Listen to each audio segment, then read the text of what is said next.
The story begins with the protagonist, Tennoshu, a 35-year-old man who finds himself in a strange place.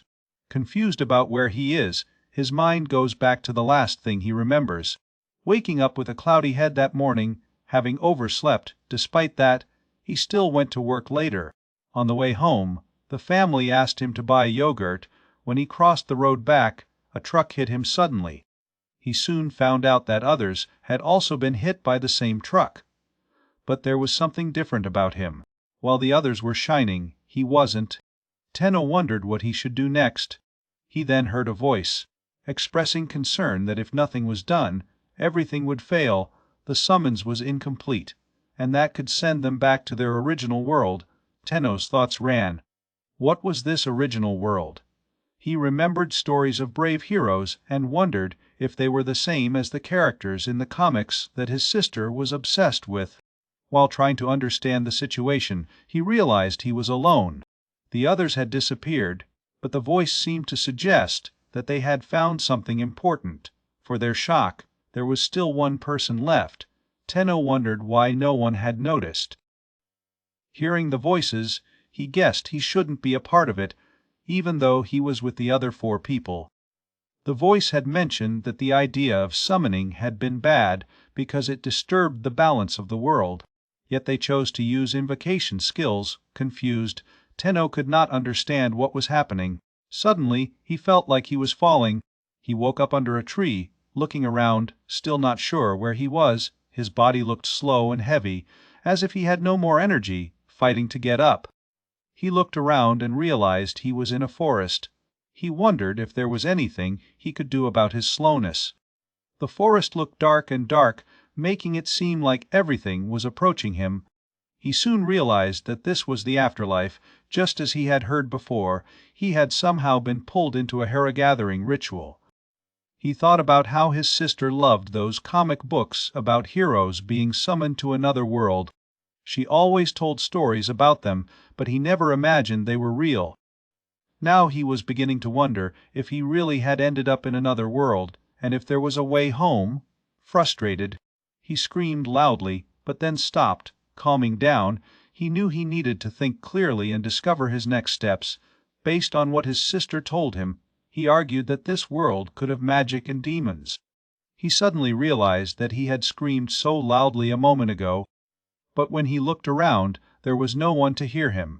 As he kept walking, he whispered to himself that everything seemed scary and he didn't feel well. Something was attached to his body since he woke up, and it seemed like I was slowly crawling to him.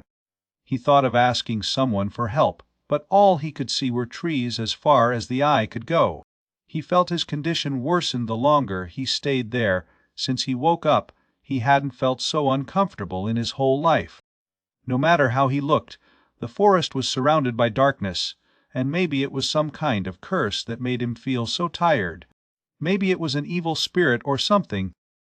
He wasn't sure, but that was the only explanation he could have. The black mist around him seemed to spin in the air, and he thought of cleansing spells and evil demons. He looked around, wondering what he was doing. Feeling like an idiot, he didn't even know if magic or spirits were real. But something was different. He could feel it, and he wanted to know if his body was slowly recovering. When he looked around again, he raised his hand and tried a purification spell. To his surprise, the black mist began to disappear. Tenno got tense, wondering if the evil spirit was really climbing on him.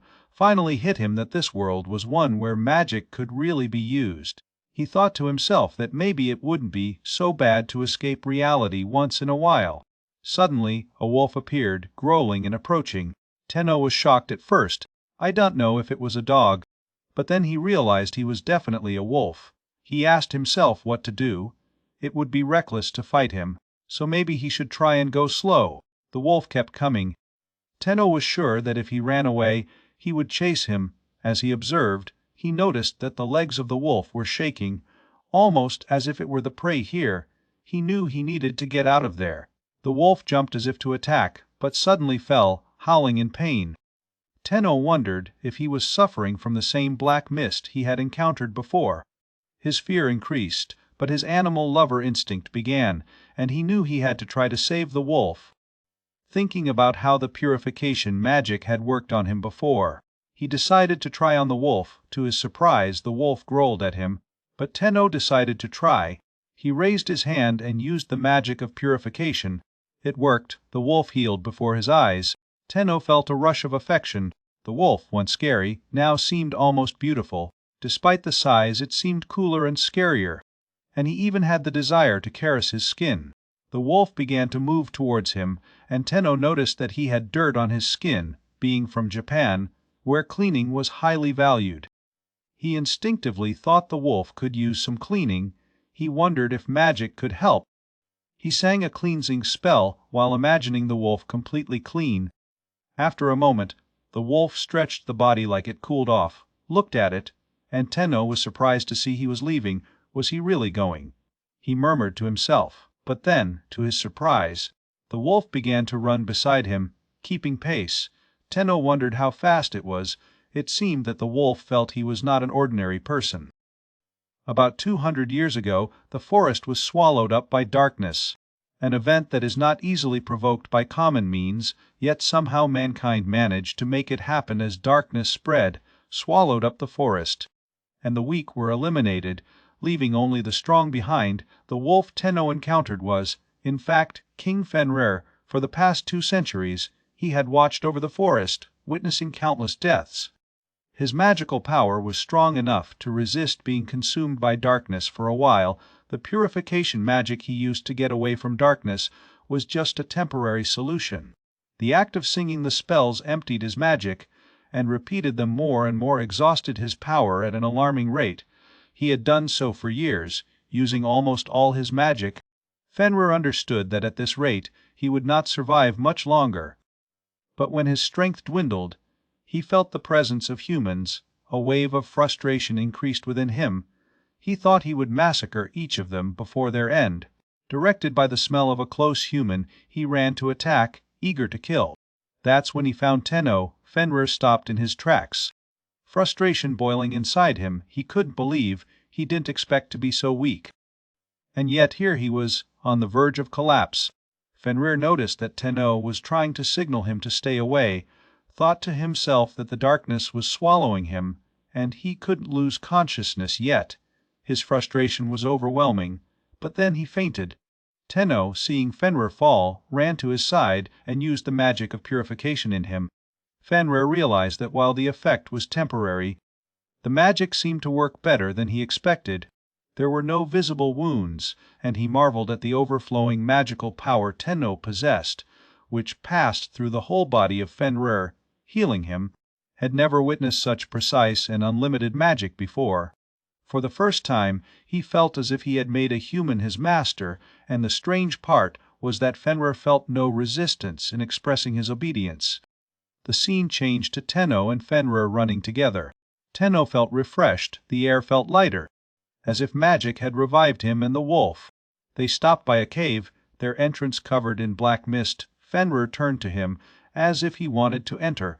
Tenno cautiously approached the cave, murmuring that it seemed dark and giving him a bad feeling.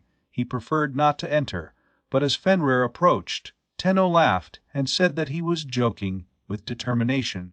Tenno used the magic of purification in the cave, trying to dispel the black mist.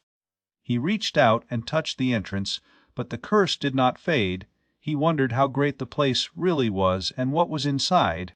As Tenno looked into the cave, he saw several pairs of bright eyes looking at him. He wanted to know if this is where Fenrir and the other wolves lived. Some wolves growl and roar, but Fenrir stopped them with a command presence. Tenno quickly realized that all wolves were cursed.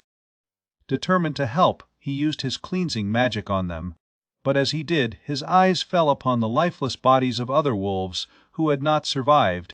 He knew he had to make it work somehow. He imagined the curse disappearing more clearly this time.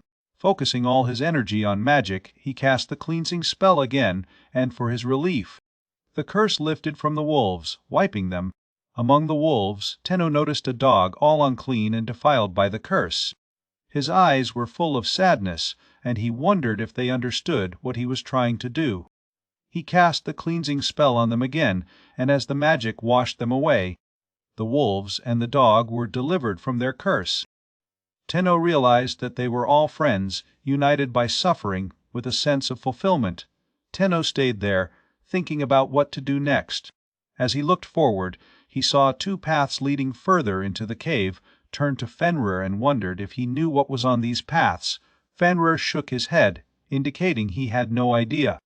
Tenno understood that wolves could understand his language, and for the first time he wondered if he could really trust them for guidance. Looking deeper into the cave, he could feel the darkness getting thicker the more they went.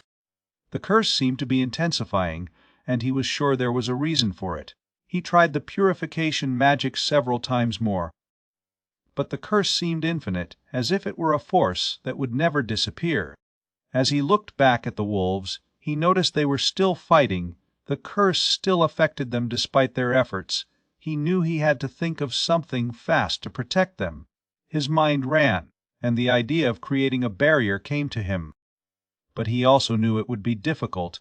He had to act quickly before the curse overpowered them. He then tried to create a barrier around them all, mentioning that it seemed to have worked. He wondered if the barrier would be effective against physical attacks as well. Still unsure of what was out there, he thought maybe strengthening the barrier would help.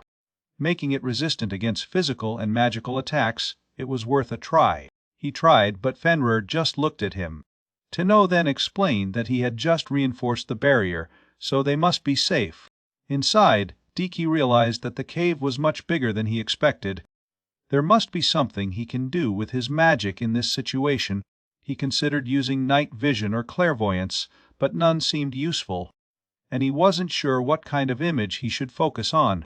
However, he soon realized that it was only a matter of recognizing the shape of his surroundings.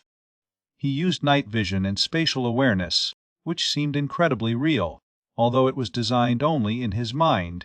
He mentioned he was going to purify every inch of the area and started using his purification magic. He didn't stop there. He also reinforced the barrier around space. As he looked at the wolves, who were looking forward, he noticed a giant rock. Suddenly, something in him began to shine brightly. He wondered if anything had hit the barrier.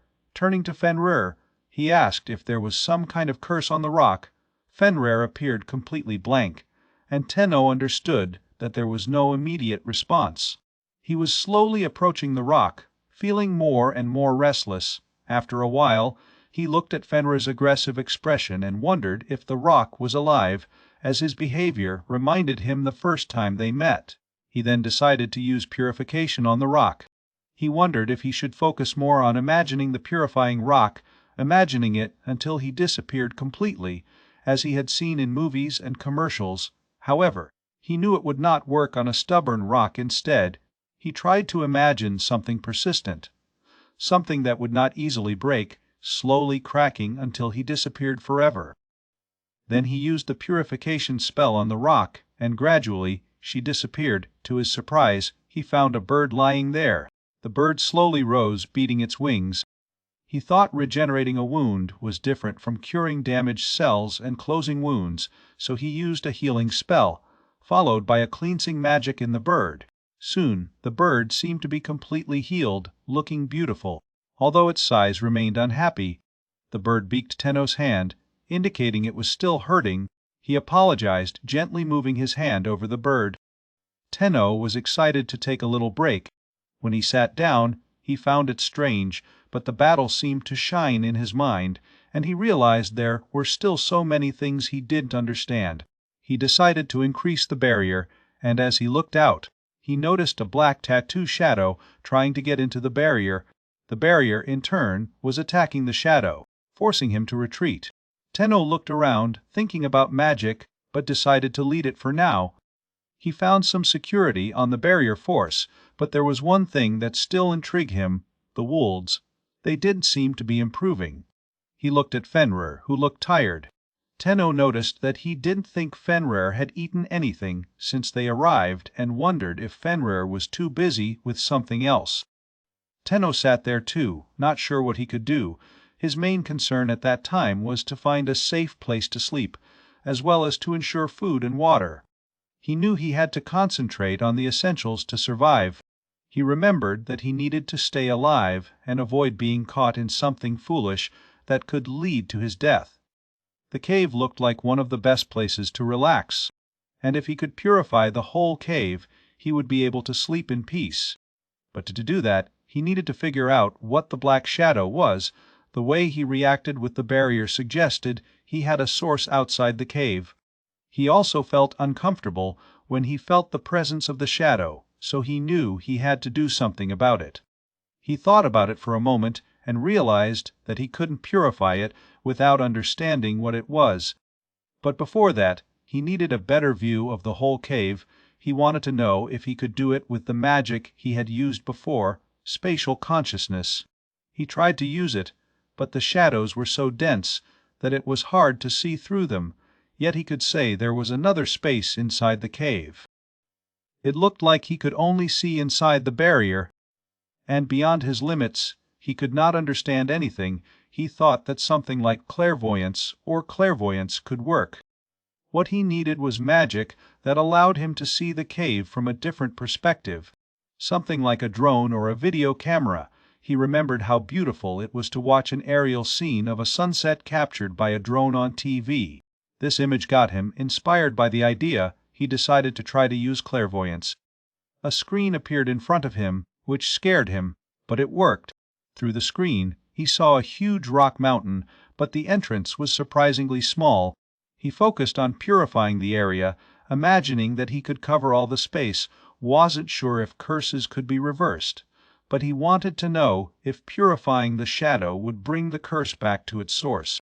With that thought, he used purification magic and strengthened the barrier upon him. While he was doing this, the wolves wandered around him, watching closely. He felt like something was leaving his body and wondered if it was magic. The black curse seemed to be retreating from the plants, and everything began to feel perfect, free of curse. However, an hour later, he noticed that the shadow had returned, looked closer to see where it came from, and he found out he was coming off the floor. It was incredibly annoying, and he knew he'd have to purify it again. This time, the curse seemed even bigger and deeper, so he decided to cover the ground with the barrier.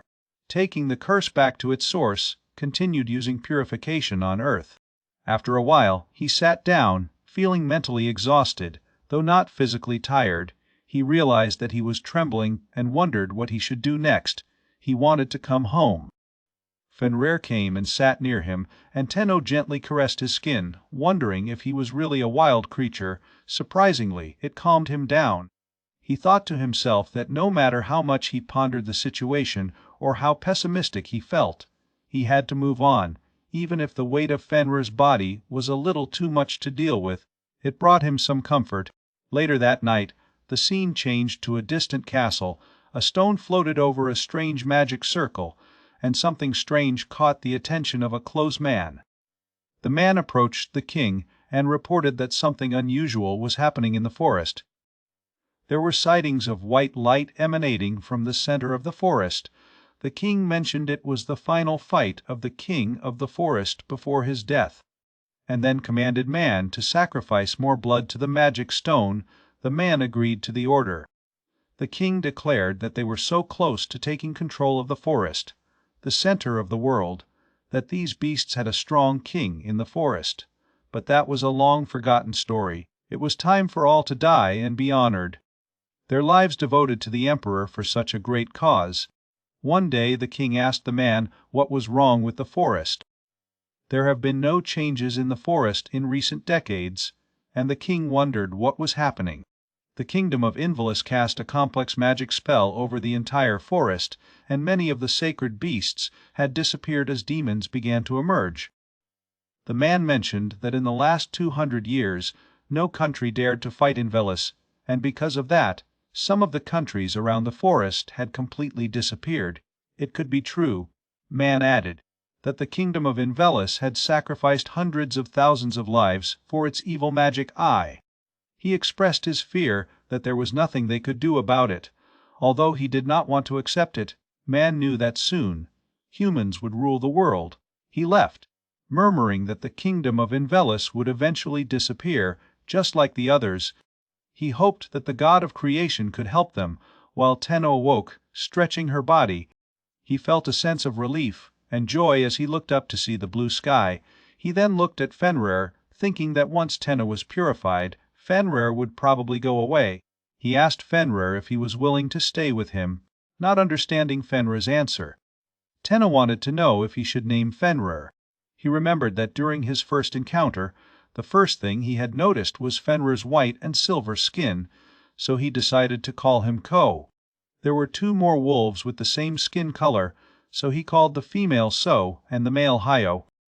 There was also a black wolf which he called Kuro, and the last white wolf he called Shan. He felt a little strange naming so many wolves, but there was also a dog in the group, which he called Chai. He then looked at the bird, admiring the beautiful gradient of colors in his feathers and his lovely voice. He decided to call him Karen. He praised himself for having a great sense of appointment. For a moment, he felt that he almost remembered something important, but quickly dismissed it, realizing that it didn't matter. He told himself it was time to focus on the current reality, while Fenrir was confused, clearly intrigued by the fact that he had received a name. One of the wolves asked him what the human had said. Ko replied that Tenno had given all the names, and that if not for him, his Fenrir race would have been eliminated. Tenno, he added, had exceptionally great magical and healing powers. Staying by his side, they would benefit as Tenno had regained his magical powers, so they should obey him as their lord. He turned to Chai and asked what he thought. Chai replied that he had been treated well by all of them, so there was no reason not to obey his orders. Ko added that with the strength they received from their master, they would do their best to serve him. Tenno then asked Ko if he knew of any water source. As they looked at him, he clarified that he was asking about a place where water could be found. Karu and Cheyenne went ahead to guide him. Tenno asked them to wait for him while he followed them. He noticed that even though they went through the barrier, they were still advancing. When they reached the water, Tenno looked at her and thought she was filthy. He wanted to know if this could be considered water. When he looked at Karu and Chien, they seemed comfortable with it. But he observed that even if he purified it, it still seemed strange. He gently hit Karu and Chien on their heads, appreciating them. Tenno realized that he could not purify the water until he had healed. They then began to move away from the water, and he mentioned that using it didn't seem viable. He wanted them to have access to the water from the fountain inside the barrier, or better yet, the pure water from Japan, so he looked at his hand, and as he thought about water, suddenly appeared in his palm. Tenno was amazed at the water that appeared from the palm of his hand when he imagined. Magic was really incredible. He wanted to know if he could create something he wanted to eat. He then asked if he could make juden with a boiled egg, extra sauce, and extra red ginger. But nothing appeared. He sighed and said, "It is not possible with cooked food." He tried to order cabbage, but still nothing came out. He then tried to order chicken meat and an apple, but the result was the same. He realized that maybe he couldn't do things that didn't exist in this world. He decided he'd have to look for food around here instead. He looked up at the mountain, thinking that if he was going to use Rocky Mountain as a base, he was supposed to protect the area around her. It would be great if the trees around you had nuts or fruit. He saw some mushrooms but did dare touch them, and decided to stay away from them. He examined the branches of the trees, realizing there were no flowers, no fruit, no nuts, just trees. If he couldn't find anything, he was afraid to starve. All of a sudden, Hyo appeared from behind, followed by Ko, who seemed to be angry with them. After that, Hyo, Karu, and Cheyenne began to flee, and Tenno wondered where they were going. Tenno looked at Ko without understanding his low growls, like the wolf was trying to say something. Although Ko responded so calmly, Tenno still did not understand what he meant. He then realized that Ko must be disturbed too. He moved his hand to gently beat Ko and reassured him, saying, "They'll all come back soon. We'll keep looking for food." But at the bottom, Tenno wondered if they really would come back. He mentioned aloud that there were nothing but trees around, and at that time he was hungry. He thought to himself that if he couldn't find nuts or fruit in this world, he wasn't sure what he would do. Suddenly he saw a new cave. He remembered that the cave had been in since that morning was hard to access, perched on a high edge. However, this new cave looked like a much better place to live. Although he knew he couldn't approach her carelessly, he decided to use his spatial consciousness to examine the cave. He found out it was pretty big, and there was a passage up that went up 3 floors. There was also a lot of underground space. He felt a wave of excitement when he thought about exploring it, just as he was imagining the possibilities. The sound of the returning wolves struck his ears. Tenno smiled, relieved to see them return. To their surprise, they brought with them the corpse of a giant beast. Surprising, Tenno asked that if everyone brought this to him. Everyone looked at him, excited. And Tenno couldn't help but feel dazzled. The giant beast they brought was to be eaten for him. He didn't feel as excited as they did about eating it, but he knew he had no choice. He had to eat it. He embraced the 3 wolves, happy and appreciative, then asked who would be the only one to disassemble the carcass. He decided that the first thing he should do was purify every corner and crack of the flesh. Imagining a vacuum cleaner in his mind, he used purification to clean the beast completely. As he focused on dirt and impurities, he persisted, sending the curse back to his source. After cleaning up, the meat finally seemed ready to eat, and it even looked delicious. Tenno speculated he looked like a boar, but he wasn't sure. It could have been some kind of monster. He then looked at Ko and thought that the wolf, too, was some kind of monster.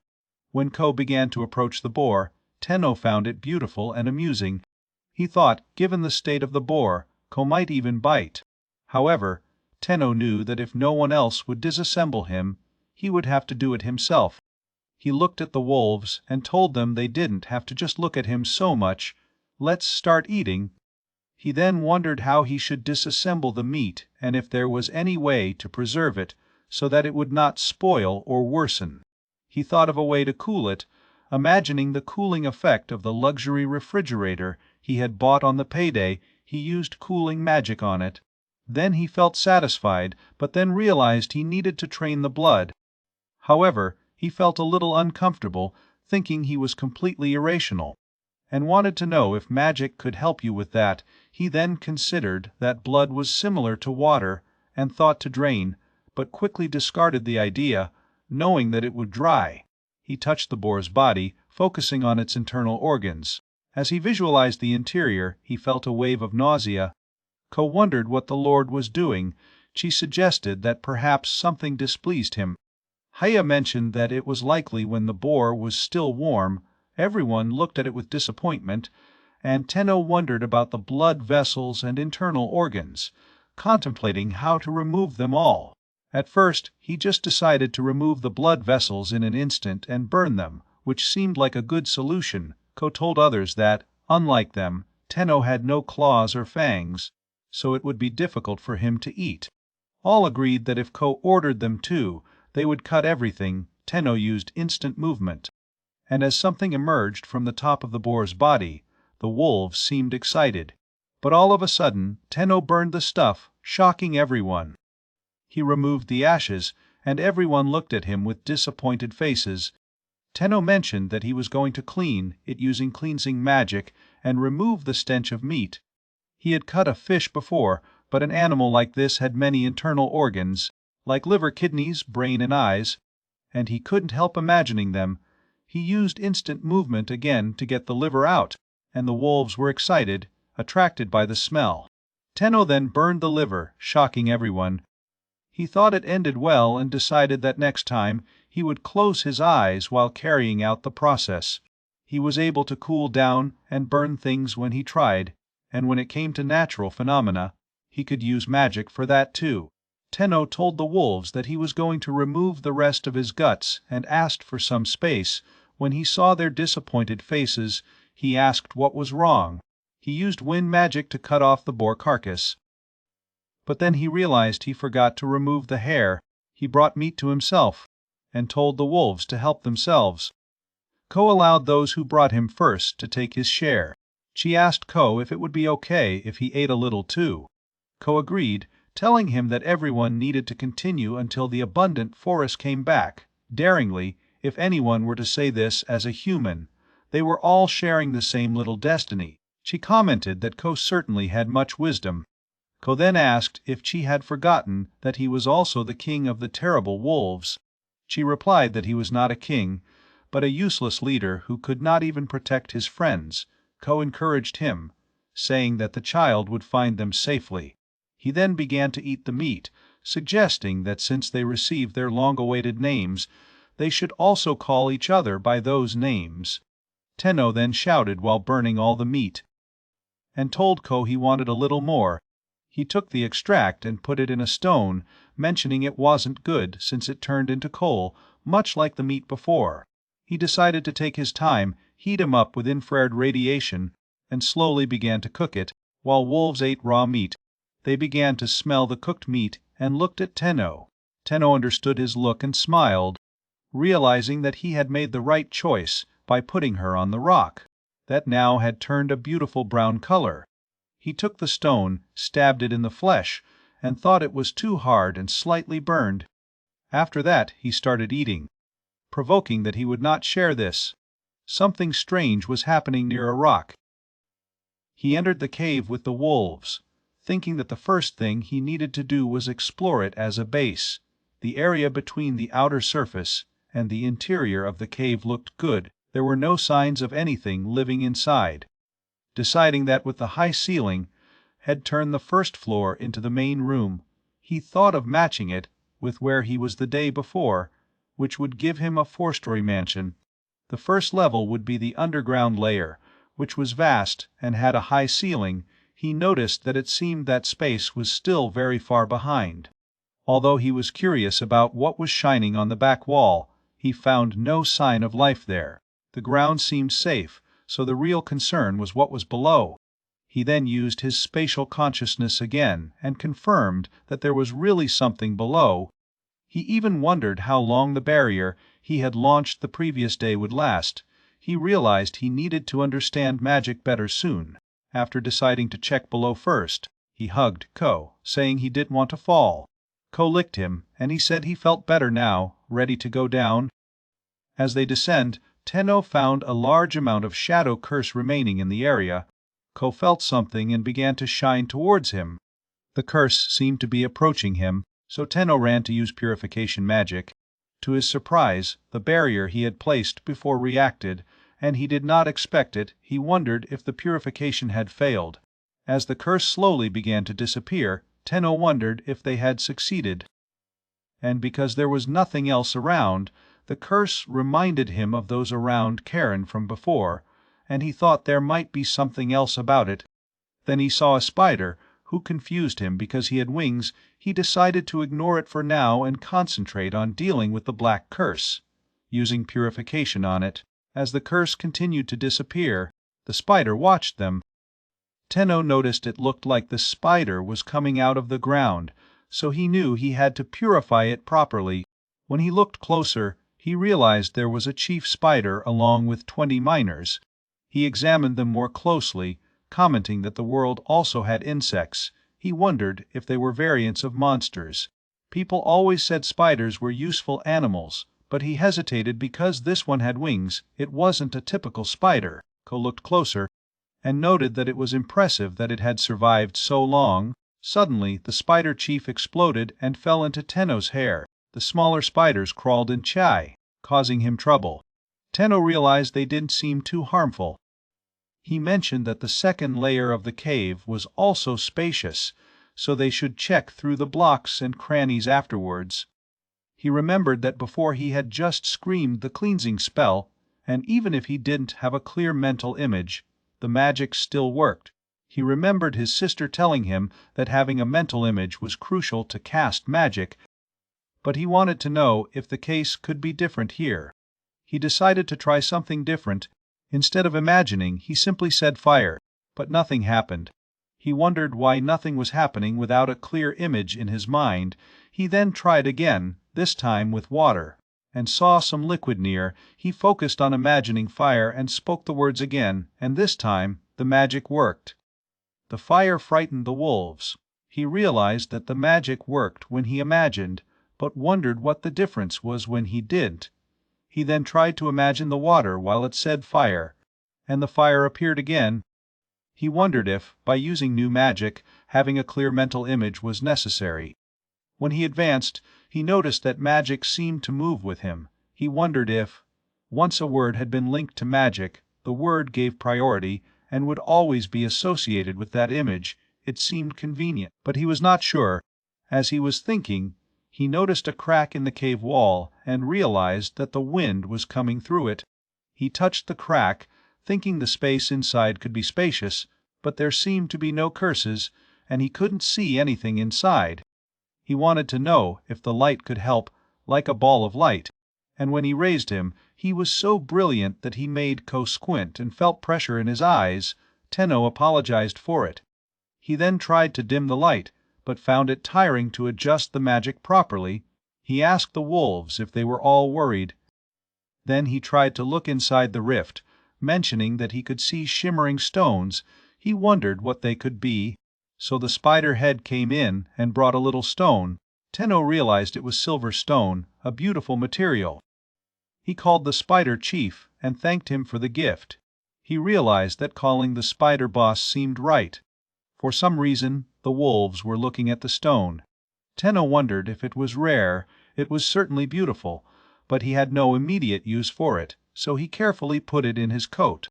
As he advanced, Tenno mentioned that the other floors could also have bright objects, but that didn't matter at the time. Shine commented to Kuru in Tenno's calm composure when he saw the metal. Kuru wondered if Tenno was really human. Tenno thought there were no other cracks or spaces to explore, and now the conquest of Rocky Mountain was complete. He hadn't checked his purse yet and found some things inside, although he didn't expect any of them to be helpful. When he looked aside, his smartphone was impressed. After protecting the base, Tenno planned to look for humans, but he also wanted to strengthen the area so that at least it was a comfortable place to sleep. While he sat with Ko, he leaned on saying that at least he should add something to the floor, since there he was making his ass hurt. He wanted to know if there was anything soft he could use. Suddenly the ground changed, and he wondered if it had been softened. The wolves looked at him by surprise, and he wondered what they were thinking. Regardless of that change, the area was more comfortable, and it could smooth the surface of the rock. The whole surface was now well preserved, and the wolves mentioned how amazing it was. Ko said it was hard to believe those hard stones were now full of magical power. It was as expected of his lord. He then added that once he had got there first, he would take the lead. But all of a sudden, everyone started sliding on the surface. Tenno was surprised to see it, and he thought the adjustment magic was difficult. Ko managed to stand up, thinking to himself that he almost made a fool of himself if he had fallen there. Lightnings lit up the night sky, its ferocious bolts reaching the barrier created by Tenno. However, only the spider chief noticed. The spider was reminded of his past, when he carried the infernal flames and dwelt at the bottom of the earth. There he dragged any prey unhappy enough to roam the lava, and his relatives feared him for it. In those days, his existence seemed doomed to death, for he was Tyronia, the keeper of death. At that time, the spider was huge, but now it shrunk. It stopped. Reflecting on how small it had become, it seemed that he had used all his magic protecting the children. Somehow they survived, perhaps by luck, or perhaps because of his sacrifice. But how did such a potent miasma disappear? Ko called him by his real name. As the spider answered, he wondered aloud if Ko's perception of him was real or merely imagined. If his shape became so fragile that even a gust of wind could make him fly, he dismissed Ko's concern, saying it was none of his business. Instead, he asked how things had come to be this way. The forest was again fragrant with magic, as it had been in the past. He then asked about the dark magical power. But he hesitated to mention Tenno. Ko said he understood what the spider was trying to convey, but they were also saved by Tenno's power. The spider rejected this, insisting that it was impossible and arguing that it was humans who contaminated the forest. Ko disagreed, explaining that the quality of Tenno's magic was completely different. so they revered him as their master. The spider wondered if Ko was proud of Fenrir. Ko replied that they had no ill will toward the spider's family, yet he warned that if the spider turned against its master, it would be disastrous. The spider mocked, claiming it would never do something so terrible. No matter how they looked at it, Tenno seemed to possess several hundred times more magic than any of them in full force. The spider noted that he could feel Tenno's magic gently sinking, quickly restoring the forest. Ko assured him that as long as there was no hostility, everything would be fine. He did not want the number of kings in his forest to decrease further. The spider asked why Ko assumed he would lose. Ko, calculating, leaving aside his jokes and asking him to tell his children to stop teasing Chai. The spider realized that his children were not really teasing him. Ko explained that since they walked away from him and swarmed around Chai, the last one had been completely frightened. The spider then asked, who was Che? Ko replied that Chai was named after their master, and he even suggested that the spider call him Ko. The spider recognized that it was indeed his name, and then thought of Tenno, who had called him chief the day before. He then asked about last night's lightning, how he had unleashed a terrible wave of magical power. Ko replied that it was probably humans again, launching some kind of attack, but the Tenno barrier had stopped. The boss was surprised to hear it, and mentioned that it should have been impossible, asked if Ko was actually insinuating that Tenno was maintaining a barrier that covered the whole sky. Doing so, he reasoned, eventually exhausting his magic. Ko agreed, admitting that even in his previous state, he would not have been able to maintain such a barrier even for a moment. However, his master seemed to be completely unaffected, while Tenno sat alone, deeply in thought. In the last few days, he had seen no sign of humans. While preparing his home, he tried to inspect the area by flying his clairvoyant drone, but no matter how far he traveled, there was nothing but endless forest. Despite covering a great distance, all he observed were several animals. There was not a single house or road in sight. As far as the eyes could see, the world was nothing but desert. He began to wonder if it had ended up in a world where mankind did not exist. Lying down, he reassured himself that there was still hope.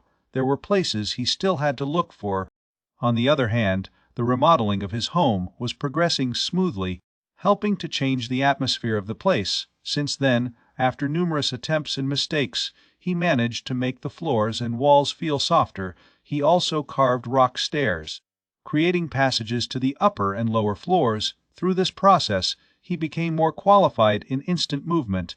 Outside, it still looked like an ordinary mountain, but inside, a network of stairs led to the top floor, as well as a spacious mansion with a two-story basement. While observing the inner structure of the rock, I wished there was someone nearby who could appreciate his work.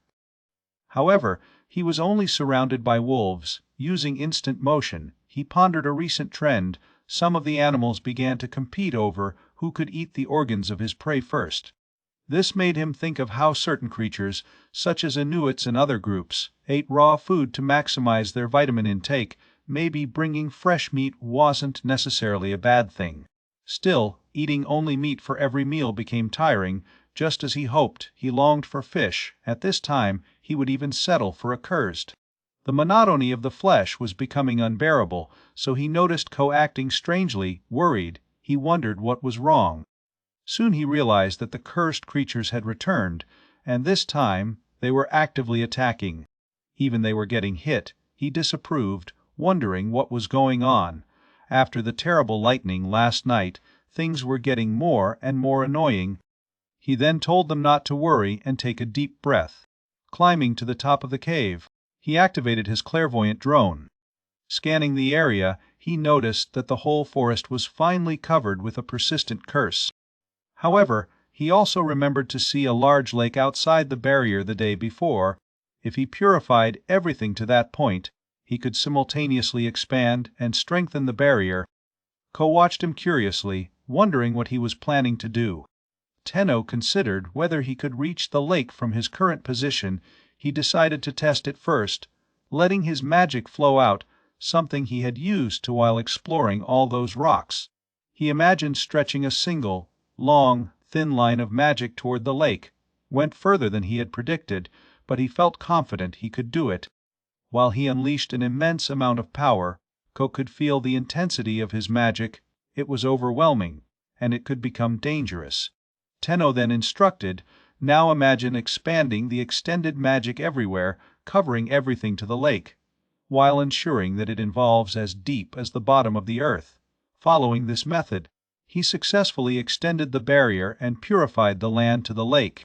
The barrier has expanded almost 10 times, and strangely, he felt his body becoming lighter. Standing on Ko's forehead, he commented, "It really seems unlimited. They were no match for me," Ko agreed. Tenno felt that the curse mixed in the water was mostly flowing from the outside. He guessed that he could try to filter using the barrier membrane as a sort of filter. He decided to carefully create a 3-layer filtration system, although it looked like something, or someone, was casting the curse. Until the other side stopped his raids, he decided that from that moment on, he would send the curse accumulated every day. He then put a hand on Ko and said, "Let's finish it by tomorrow." The scene changed to the kingdom, who was well protected. A man was watching outside, observing that it was another peaceful day. Miss Lost, the commander of the Fourth Order Shavrik of the Invelis Kingdom, approached, calling Gamers. Gamers, the commander of the First Order Shavrik, recognized Miss Lost's early return. Miss Lost replied that nothing important had appeared this time. The players asked if there was any change in the forest. Since then, Miss Lost denied, but he was sure that a monster would eventually emerge. Still, the kingdom was protected by the mighty barrier of the king, and even if something happened, they would be safe. The players noticed that it should be all right, although he hesitated. Did Miss Lost notice that this was not like the Gamers? He was bothered by the strange light coming from the forest. Players waved, explaining that a few days ago, a bright light spread in all directions from the center of the forest. Using a magic stone, their king had acquired the power to suppress the kings of the forest, but in all their years, they had never witnessed such a drastic change. The king of the forest was not only a myth, and it was miraculous that he still maintained such power. Miss Lost recognized this, noting that this is precisely why the fourth research expedition was expanded, but ensured that everything would be all right.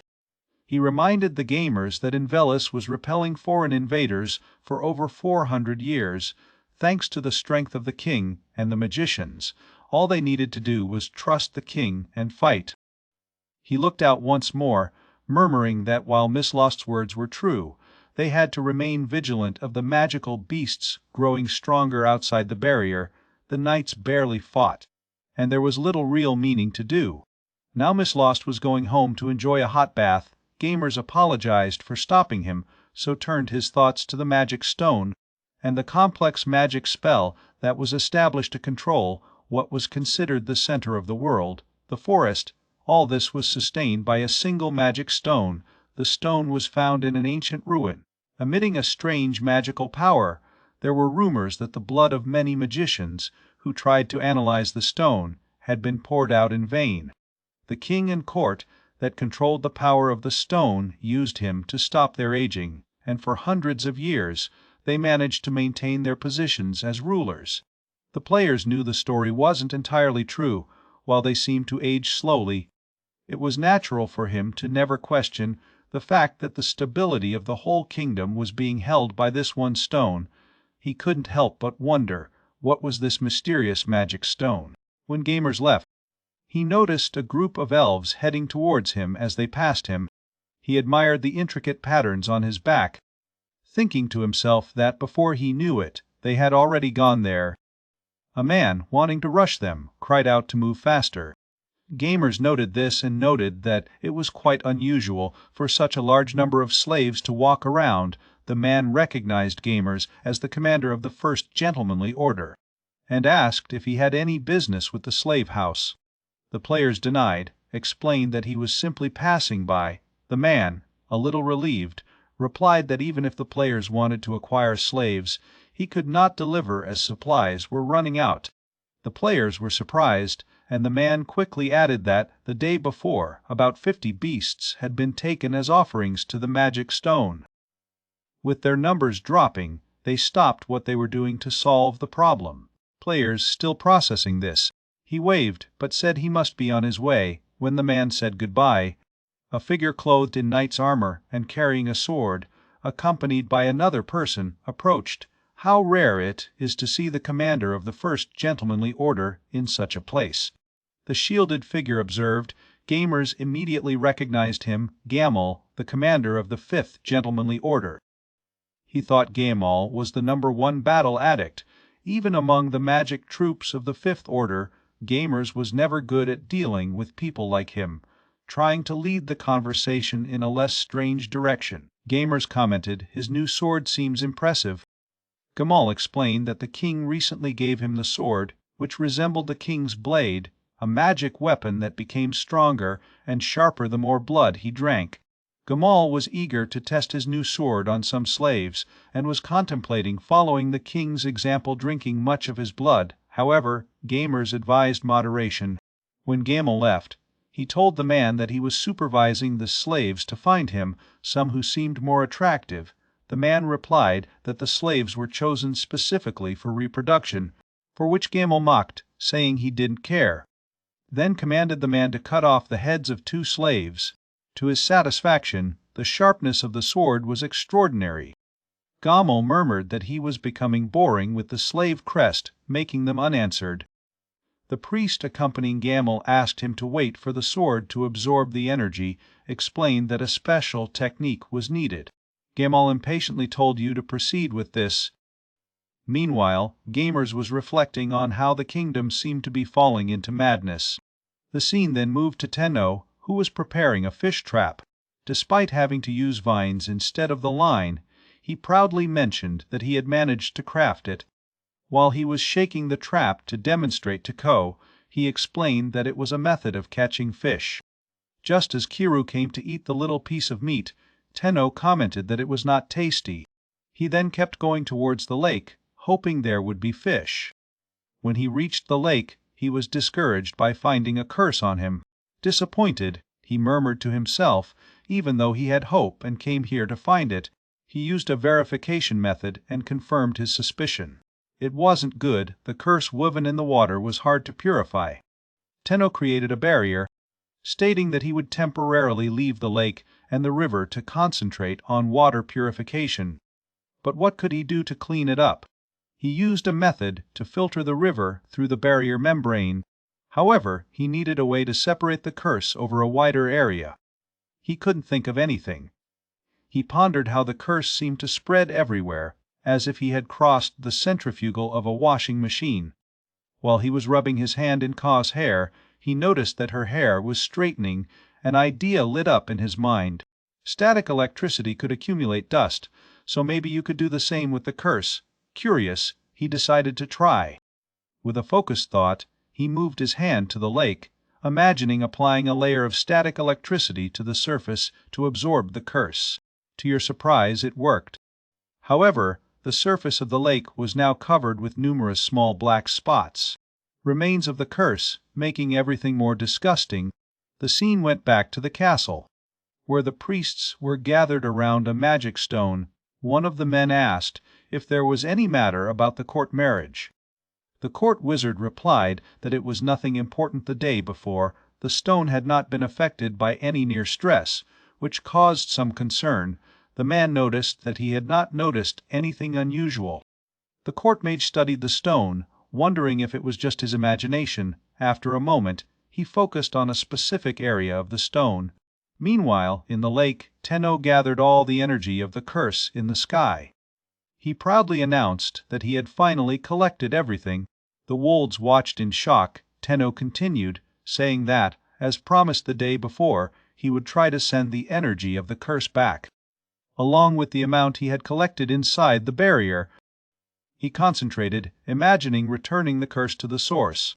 In an instant, he made it disappear, leaving the lake completely clean. Tenno smiled with satisfaction, mentioning that now he would have to wait a while to see if the animals returned. Ko, too, was very happy. Tenno turned to the wolves and said it was time to come home to work on some interior design. In the castle, the wizard called Tenno to examine a scratch on the magic stone. As he did, the stone began to shine brightly, wondering what was going on. The magician noticed that a small rift had appeared in the stone. The scene moved to the main hall, where the king sat, flanked by his ministers who were in line. A man finished presenting the report of the day, and the bald man next to the king asked the next. He noted that nothing important had been mentioned, expressing his boredom. The only report he was interested in hearing was that the forest and the world were now in his hands. He questioned how sacrifices to the barrier of the magic stone had gone the other day. And if the forest was on the verge of collapse, he spoke with a dark determination, saying that he would squeeze life out of the forest, dry it until it was nothing but dust, and use it as the cornerstone of his world. Soon thereafter, he would completely destroy the unclean and remnant of the animals.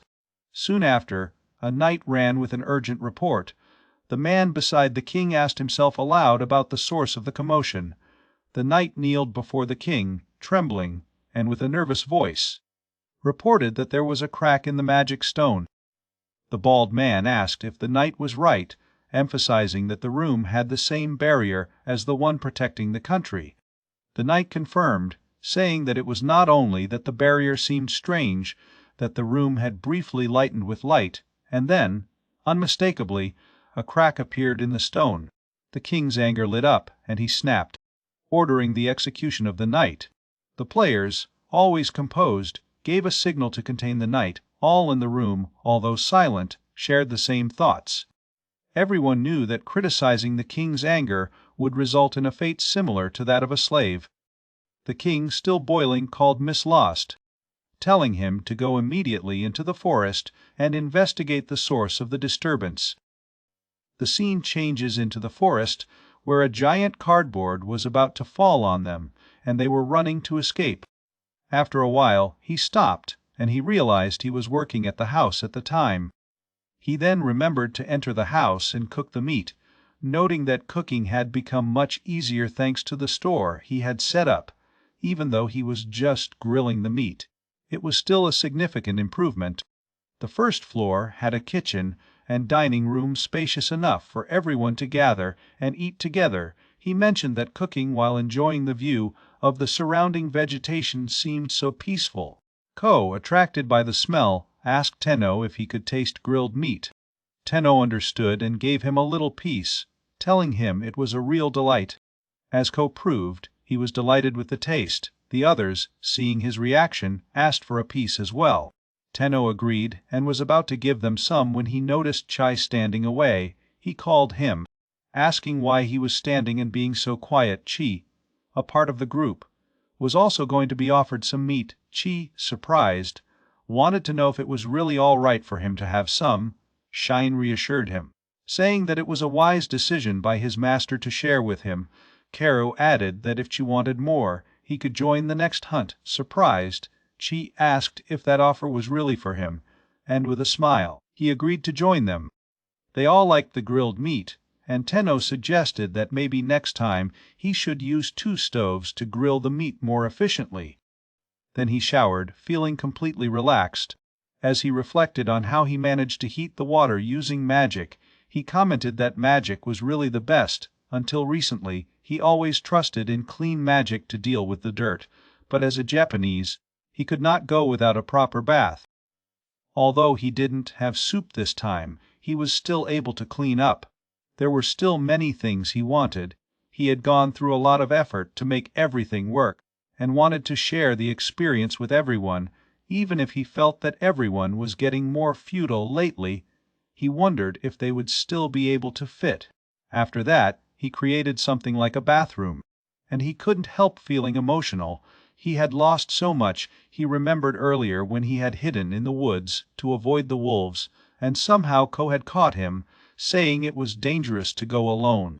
As Ko followed, Tenno assured him that he would not worry, as everything would be fine. He stopped remembering, noting that such things would no longer happen, so while he sat in the bathroom, he noted that since he had discovered that he could knead stones with magic, he made sure to be meticulous. It ended like the real thing, complete with a sink, and even the automatic cleaning function made him marvel at the wonders of magic.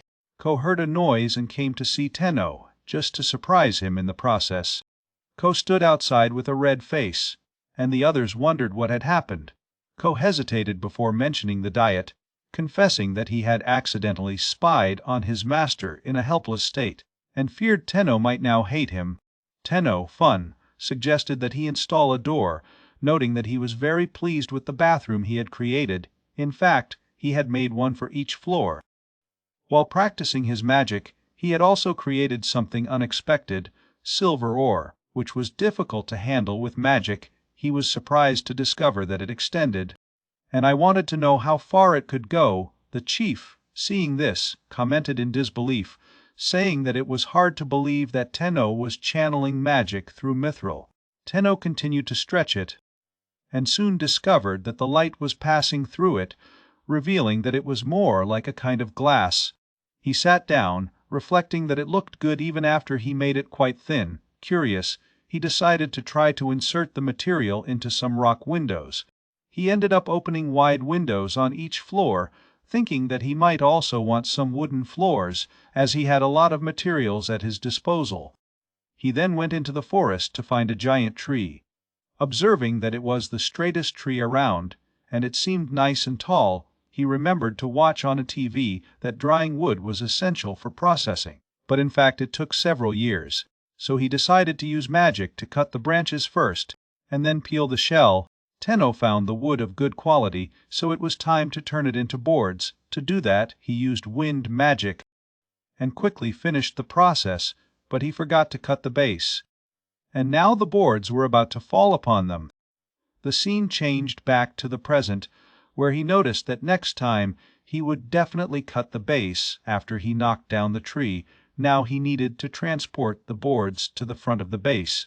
Using instant motion, he teleported to the 4th floor, which was the 4th. After informing the others, he decided to start the flooring process. At first he thought that flooring was just a matter of putting up some boards, and it would be an easy task. However, while he was working, he quickly realized there were gaps, and the thickness of the board was inconsistent. In addition, the boards were very heavy and large, even with instant movement allowing you to make precise adjustments. His ideal floating board technique ended up making a mess. Thinking again, he realized that relying on solid floors could lead to problems later.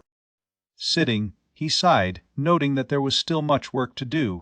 He decided to change his approach, and wanted him to have a suitable tool to slowly scrape the boards. The stone in his hand was too hard to use for that purpose, so he decided to make a tool out of the silver ore. He stretched the metal to make it thinner, then molded it into what looked like a proper blade. After sharpening it, he tested its edge and thought it was quite effective. Ko, who was watching the whole process, was visibly impressed.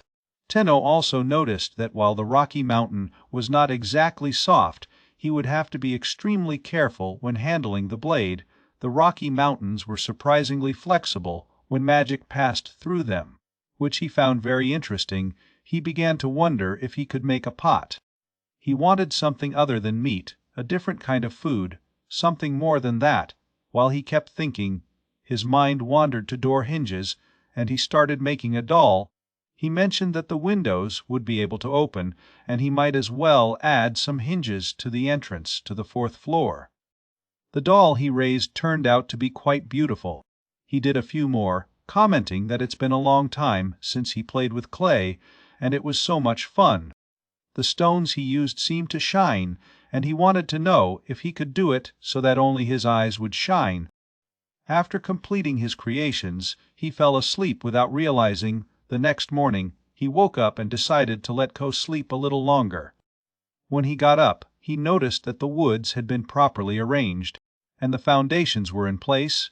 To his surprise, the dolls he had made were moving on their own, working together to organize the wood and build the floor. Tenno and the wolves watched, and the wolves turned to look at him. He was confused. There were 9 of the dolls, all made of the stone walls he had made the night before. He couldn't understand how they had come to life. Then he remembered a fairy tale he had heard as a child, where elves secretly made shoes in the middle of the night. I even wanted the floor to be finished while he was sleeping, and I wanted to know if that's why it had been completed. He found out that one of the dolls was still there, and he wondered if it wasn't moving because he hadn't formed a clear image in his mind by creating it. So he asked everyone to stop work and gather in front of him. Suddenly they stopped working, and to his surprise, gathered at his command. Then he instructed the last one, calling him the auxiliary robot, and said to simply move. Then the final doll began to move, and Tenno felt immense happiness in sight. Tenno mentioned that he was leaving the task to all of them, and then he observed how they resumed their work. He wondered how quickly and orderly they worked. It was already 5, and they had finished so quickly. Everything while they kept themselves organized and clean. They were also very cute. The wolves, however, were shocked to see the dolls, and began to refer to them as golems, were visibly upset, and one of the wolves asked Ko if these were the same types of weapons that humans used to attack the forest. Ko asked everyone to calm down. Tenno understood that the wolves were afraid of the stone dolls at first, but he hoped that, in time, they would get used to them and start getting along. Tenno asked the dolls to make the floor on the second and third floors in the same style, and they received some free time. That's why he decided to go back to exploring the forest, went out with the wolves, who told him they would bring a lot of meat. However, Sod had a different plan and decided to find some vegetables and spices. They kept going forward, and Tenno noticed that the fog from before seemed to take longer. He continued purifying the area while walking, though the source of the curse seemed to be where the light floated. He was continually sending back the curse. He wondered what would happen to the other side. No matter what, they would reap what they sowed. He mentioned that compared to when he arrived, the forest was getting brighter, so he asked Ko if it had been originally like this. Tenno noticed fruit hanging from a tree. It was the first time he saw something like that. He wondered if it was edible. He stopped, wondering if he could climb the tree. Although the fruit was right in front of him, he couldn't reach it. Just then Chief jumped. Jumping into the tree and starting to climb, Tenno smiled, happy to see that he was able to do it. Then he noticed the other 8 also climbing the tree. After a closer inspection, he realized they had no wings. He wondered if they were the fighters, but he thought had only known them a week ago, and they were growing up so fast. He hoped he was imagining. But Ko and the others were also getting much bigger. He was currently about 185 centimeters tall. He then noticed that the spiders were carrying something and wondered how they did it. He held the fruit, wondering if he could eat it, as it had a tasty bright red color. There were signs that the fallen fruit had already been eaten by animals. He cut the fruit with the sharp object in his hand, and took a bite, just to find out it was incredibly delicious. He even shed a tear, saying that after so long, taste something sweet was a completely different experience. The fruit was crispy, it tasted like peach, and it was ripe and delicious. He gave some to the spiders and to Ko. After that, they collected all the fruit. He mentioned that he had accidentally taken more than he intended, but he wondered what he should do with them. Even after forcing them to enter, the bag could only hold 1. He wanted the bag to work like the pocket of a certain robot. He kept putting the fruit in the bag. Amazing that so many could fit. Magic was really outrageous. On the way back, he collected more edible items, while the wolves hunted a boar and finally brought him back with them. Tenno mentioned that they were back, and then asked Heyo if anyone had been hurt, saying that he had brought back a great load. Heyo asked him to look at himself and Soha, who had caught more. Tenno told them that first they should clean up, and then he put all the fruits and vegetables, saying he had brought many without salt, but with these, his diet would certainly improve. He then began to prepare the prey, saying had cut a cut to drain the blood, and then use the wind to skin him. He did it and cut the meat. Preparing to eat, the wolves were eager to dig. Tenno mentioned that his guts were a little further out, and apologized to them, but he asked them to eat everything. While Ko and the others were eating, he was sharing meat for himself, and for storage, Shine commented that the meat Tenno had prepared was so clean and easy to eat, and that it was the best. Karu commented that there was too much liver that day. Tenno replied that the front of the house might be getting tight, and if he had some salt, he would make ham and other things. He also wanted to know how to tan the skin. He was using the refrigerated warehouse on the first floor of the basement, but the vegetable storage area would need tables to calm down the products, which would not work for now. He decided to think of a solution later. While the meat was being cooked, Corinne was drawn to her. Tenno approached, commenting that it was well cooked, and thanked Karen for it, saying he preferred to eat cooked meat. He also described a vegetable with a slight sweetness, something between cabbage and lettuce despite being raw, with soft interiors. He mentioned a sour fruit with a refreshing smell, even if it was vividly green. And as it was lightly squeezed upon the grilled meat, he made the dish, and when he took a bite, he said it was nice and warm, with a soft sweetness that spread in his mouth. The acidity also added an extra layer of flavor. He even mentioned it was delicious, although it was still the usual meat, and he wanted to have some sauce to go with him. It reminded him that, besides Karen, everyone had gathered, and he wanted to know what had happened to the chief. Over 3 days, the floor to the upper floors was completed. He was happy that the dolls had handled all the heavy work, even the kitchen. As it was important, he decided to improve further, asked them to build a picture measuring 200 and 60 and wondered if they could do it, so he went to the chief, thinking that now, with the food and house installed, there was only one thing to do. He noticed the chief was getting bigger and commented that, as expected, it was a little scary. Chief spoke in his own language, asking Tenno to look at his body and explain that, thanks to the generous amount of Tenno mana had spilled on him, he had recovered so much. He mentioned that his children were unable to contain their feelings of gratitude. Tenno also needed a great deal of mana for the barrier and the golems. And the chief continued to provide mana for them and for the forest. Sometimes Tenno cared about him. As Tenno approached, he wondered if the chief was trying to convey something. He thought that in fact the chief seemed to have intelligence. And at least he knew the chief was friendly. Tenno then mentioned that he had something to ask. Boss, the clothes he always wore were beginning to wear, even if he was casting a clean spell on them daily. He noticed that, as spiders, they must be good with business, although he never saw the chief break something like that. Tenno really wanted new clothes. He then spoke of the trade, asking if the chief knew of any plants he could harvest. That lasted longer. Since chief did not answer, Tenno wondered if he even understood. He then decided to go out with the chief, Chi, and Karu. Tenno explained that he had only brought Chi and Karu because Ko was not around, and then he told both of them that he was counting on them. Both growled, and Karu in his language said that it was unexpected for them to be trusted with this task. Chi agreed, saying that it did not seem that Tenno really needed them.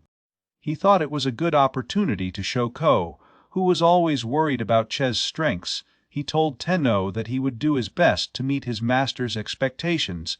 Tenno called for Chief, asking if he was there, and then they saw the giant caterpillars. The wolves were shocked, while the chief was there.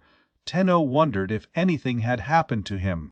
He then left the caterpillar, and said that perhaps he was able to fulfill his wish. Karu and Chi, however, were skeptical. They pointed out that those were his magical beasts that carried deadly poison.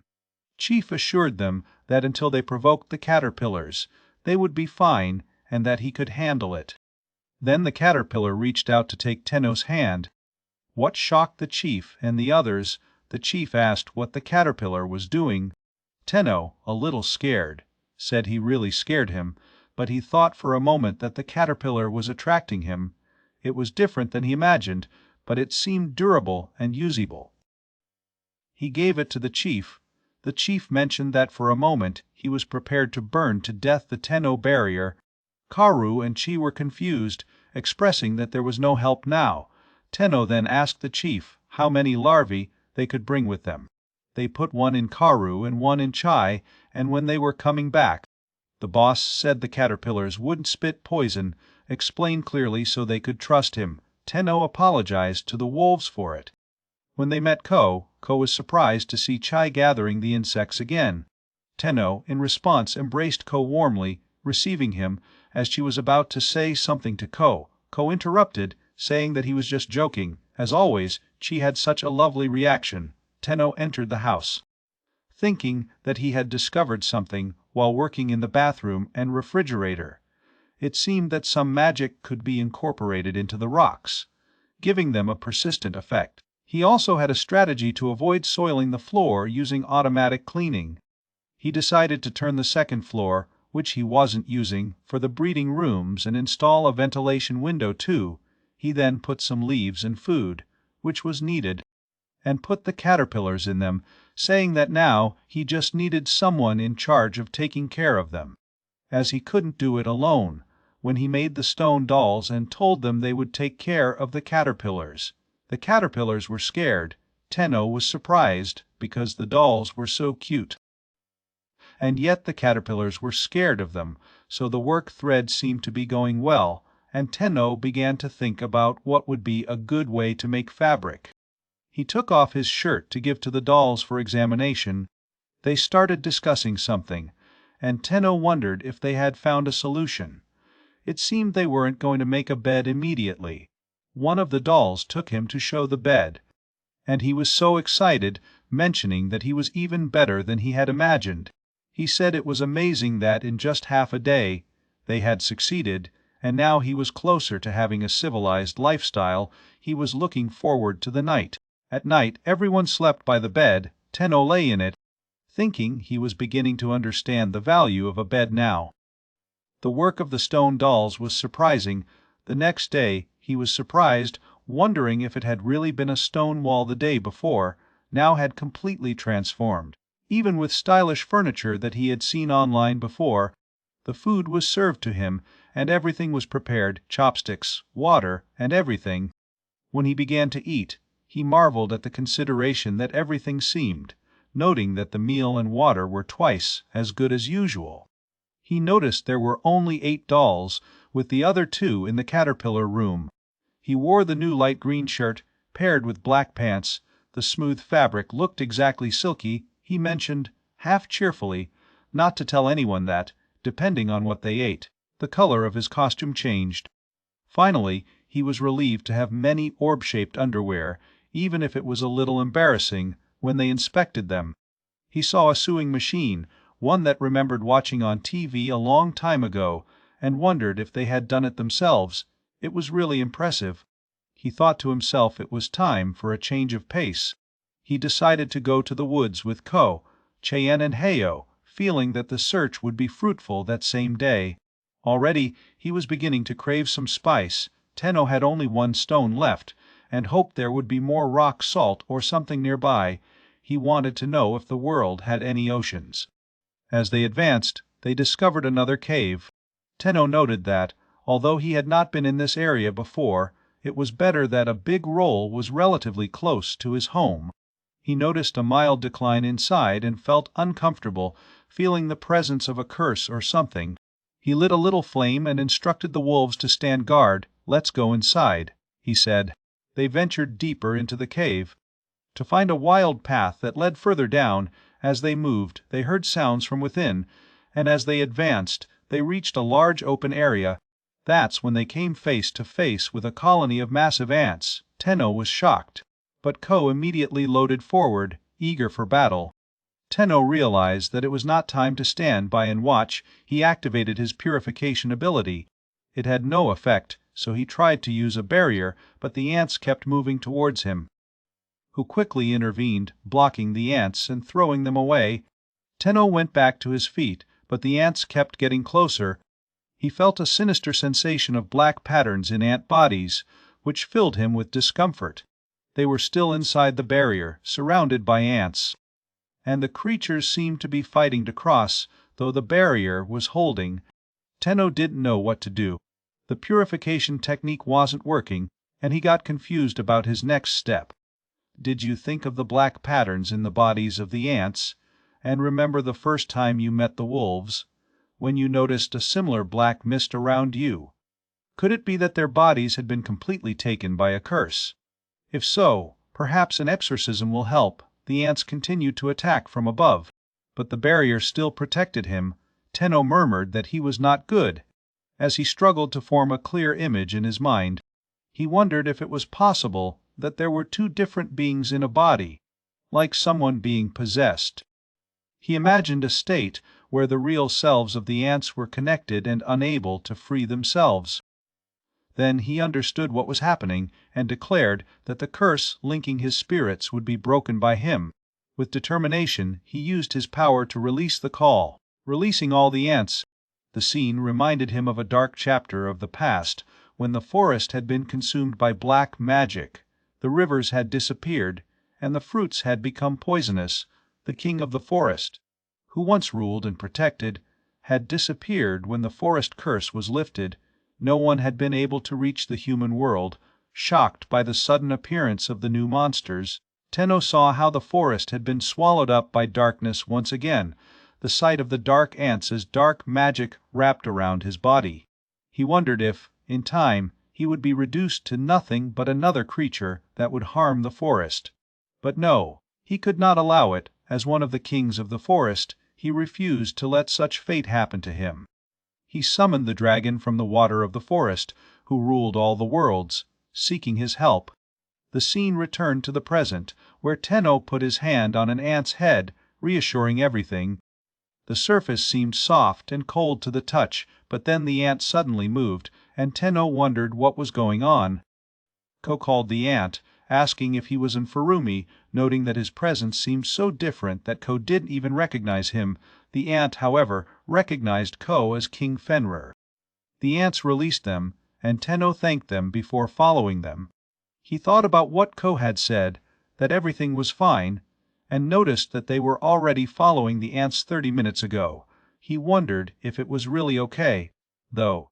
He felt that the leader of the ants was similar to his boss, and it didn't look bad. Finally, they reached a place. Tenno used his magic of light to scan the area, and discovered the black curse that remained there. Ko asked, could this really be the water dragon dwelling? The ants answered affirmatively, explaining that Burwa had been a beautiful sacred lake, overflowing with rich magic. Tenno realized that, as he feared, it was too late for the lake, feeling a wave of determination. Tenno used his abilities of absorption and purification of the curse, thinking that there could be other creatures around the rocky mountain that had been taken and were suffering like the ant. He felt the curse spreading throughout the forest, and swore to send the broken curse back twice as strong. So he released the link through the entire forest, a movement that shocked Ko. Once Tenno had completed the purification, they reached the lake. The view was breathtaking, and the ant felt the purifying power at work, healing and restoring his strength. Tenno stretched his body, feeling the tension, and reflected. The search for spice unexpectedly turned into this, so he suggested, let's continue the hunt. The ant followed him, and Tenno was surprised by his actions. As they moved on, he noticed a fruit within reach, and thought it was strange but familiar. Curious, he chose him, wondering if he was edible, sniffing him, but couldn't detect any smell. When he took a bite, he was immediately struck by his intense protrusion. The flavor he dreamed of. He turned to Ko and said, we should take as much as we can and go home quickly. Meanwhile, Miss Lost and a group of knights were investigating the forest. However, they weren't feeling well, and they were moving slowly, some of them even fainting from the tension. The scene changes half a month ago in the castle, where He had just returned from the forest the day before, and now he had to conduct another research. He wondered if the king wanted him to die for overwork. The players told him to leave, and that he would pretend not to have heard anything Lost then mentioned how those people made so much noise when Varda's magic stone broke, but after a full inspection, it was nothing serious. Normally, the monster's magic stones were the size of a fingertip, and compared to that, the castle's magic stone was huge. That little scratch was nothing to worry about, gamers agreed, saying it was true, and even the records showed that the magic stone had been filled with cracks when it was discovered. However, he noticed that this time it was different from other research, and if there really was a problem. They would have to solve it in the best way they could. From the beginning, the Fourth Chivalric Order had been a unit with vast experience in the forest. Founded to capture and subjugate monsters, serving the forest also became one of his duties. He thought to himself that he had been in the forest countless times, but honestly, nothing happened. It was just a useful, dark place. He mentioned that if the research turned out to be normal, it should mean there was nothing wrong. The players asked if it was like that, and if anything could be happening in the middle of the forest. Lost sighed and replied that gamers could not be suggesting that the kings of the forest were there. Gamers didn't even know what to say, and was afraid to react. Mrs. Lost asked what she was afraid of, ensuring that it was difficult to reach the energy of the forest, with all the monsters overflowing due to the evil eye. But even if something came up, it wouldn't mean the strongest kingdom in the world would lose. The players expected it to be the case. As Miss Lost prepared to leave, a bottle was passed by the slaves of the camp, who were assigned to scout and do chores. Only a few were going, as it usually took those 10 days to get to the forest. The boy agreed to leave too.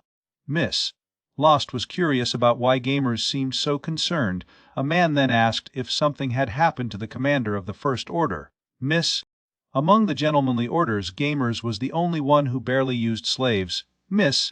From the moment they were born, Anvilus slaves were connected with the powerful slave crest, making them unable to feel emotions or even think independently.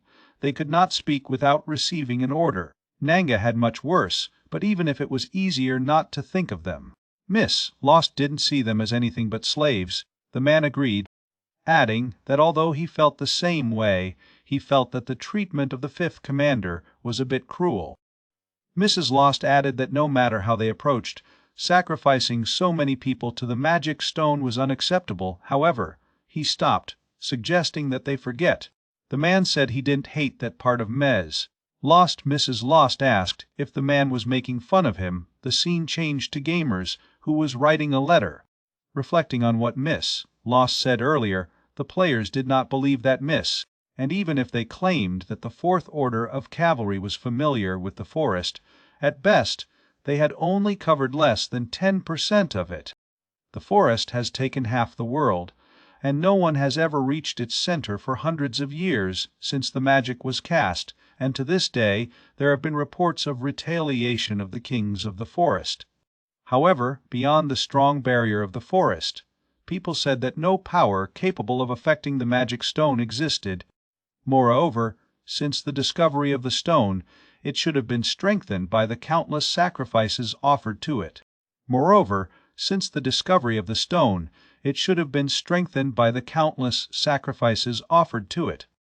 The players then wondered if an existence that surpassed the kings of the forest had appeared there. The scene changed to half a month later, where they had pushed their swords on him, finally killing him. The knights were pleased with his victory, but Lost told them to leave him. The man beside him also observed that something seemed strange. Lost agreed, pointing out that it had been half a month since they entered the forest, but the number of monsters was abnormally low. The man waved, adding that it made only 4 encounters so far, while under normal circumstances they would have found at least 10 now. Lost noticed that all the creatures they'd encountered so far had been one of the best magical beasts in the kingdom. These creatures should be modified to attack only the natural inhabitants of the forest. He regretted not bringing a magician with them, as they could not properly assess the situation on their own. A strange feeling dragged upon him, and as he listened, he heard a rustling noise among the trees, accompanied by a dark, sinister presence. He wondered what was happening in the forest. Someone assured him that they were still on their way, and that it should be the same forest as ever, but Lost couldn't forget the feeling. There was an unusual cleansing in the air, a discomfort different from before, and a feeling of fear slowly penetrating his body. The others seemed to be feeling something strange too. Mrs. Lost wondered if they were reaching their limits, so suggested they take a salt brick. He called to the Recon unit. By ordering them to move on, check for dangerous creatures, and come back in an hour. When they left, Miss Lost thought they still had a long way to go. If there was no danger, they would soon set up camp at their current location. He ordered 5 people from the slave unit to take turns guarding for 6 hours each, while the rest of them prepared the camp. Others hesitated to camp there and as they performed their tasks, Mrs. Lost thought to himself that if he couldn't get the squad back into their senses, they could do something rash. The slaves didn't experience things like fear, and Mrs. Lost wondered if that was normal, considering they had no emotions since birth. A man then informed him that there were no threats in the area since the slaves had sharp senses, with good noses and ears. They should be fine for now. Mrs. Lost was about to respond when a flash of light appeared in the sky. They all froze in shock. And the thought was lost that it seemed that a light had passed away, but there was no aggression, and no one had fallen, so a loud cry echoed. And they saw the ground shining. Who left the guards in shock. Lost regained control of himself, preparing for an ambush. After everything that happened, everyone was unconscious. They wondered what had happened. Miss Lost speculated if they had been attacked by the king of the forest. But it seemed that everyone who had fainted simply fainted, and no one seemed to be hurt. A man approached him, informing him that the slaves had disappeared. Mrs. Lost was shocked and wondered if everyone had been annihilated. The man denied it, saying it looked like they'd fled alone. Mrs. Lost was surprised to hear that, and wanted to know if the crest had been broken. He knew he would have to report it to the king. Tenno was walking with the creature, and told him that once he was joining them, he should have a name. Observing his scarlet-red body, he decided to call him Shuri. Shuri became emotional upon receiving a name. When they got home, Karu commented that their master was late, and they didn't like to stay home with the dolls. Ko asked what had happened. Karu explained that he was returning from a hunting trip, bringing the prey as usual to his master's room, but when the dolls saw him, they kicked him with the most angry look had ever seen. It was the scariest thing, so Shuri showed up, and Karu was shocked to see. Mentioning the guard of hell in disbelief, the chief arrived, asking why Shuri was with his master. Shuri replied that it is what they should be asking, why they were there. It was clear that the two shared a deep rivalry. Tenno, seeing the tension, asked them not to fight, as they were both in bad terms. Shuri reluctantly agreed to cooperate, and the boss said they'd never see fit. However, if Tenno could prove Shuri's worth, none of them would have to lose their home. Ko found it impressive how Tenno, with his power, managed to gather 2 races that could normally never coexist. It reminded him of the situation with Phoenix, and as things had been for them, he entered the room and noticed that even the ceiling had been completed.